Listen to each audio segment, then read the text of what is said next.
আসসালামু আলাইকুম। ইনশাআল্লাহ আশা করি সবাই ভালো আছেন। আলহামদুলিল্লাহ আমিও ভালো আছি। যেখান থেকে আমার ভিডিওটি দেখছেন সবাইকে অসংখ্য ধন্যবাদ ও সর্বতি ভালোবাসা রইল। মাত্র জুমার নামাজটা শেষ করে আসলাম। তো গতকালকে আমি একটা ভিডিও বানাইছিলাম, সেটা হচ্ছে আপনার তো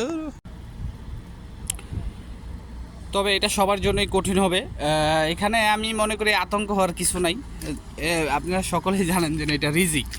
তারপরে ফ্যামিলি ভিসার কথা, গতকালকেও ফ্যামিলি ভিসা, অনেক ফ্যামিলি ভিসার পাইছে, ওয়ার্ক ভিসা পাইছে, সব ধরনের ভিসাই কিন্তু দেওয়া হচ্ছে। তো আপনারা যারা একটু কনফিউশনের ভিতরে আছেন বা যে কোনো কিছু কনফিউশনের ভিতরে আছে ফ্যামিলি ভিসার ক্ষেত্রে, আপনারা যে স্পিরিট আইডির মাধ্যমে, আমি আপনাদের ফ্যামিলি ভিসার ক্ষেত্রে একটা কথা বলতেছি।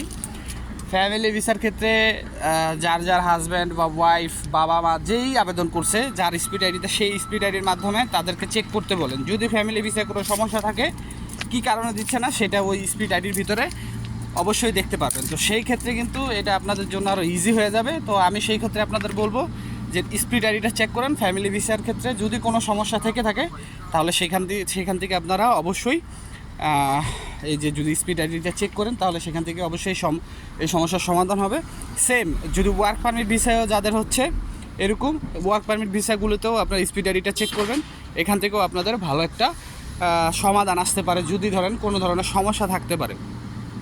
আর আমি অবশ্যই আগামী 2-1 দিন পর থেকে আপনার কয়টা ভিসা পাচ্ছে ভিএফএস গ্লোবাল থেকে বা আরও যে আপডেটগুলি আছে, আমি ইনশাআল্লাহ দেওয়ার চেষ্টা করব। তো সবাই ভালো থাকবেন, সুস্থ থাকবেন, সবাই দোয়া করবেন আমার জন্য। আসসালামু আলাইকুম, আল্লাহ হাফেজ।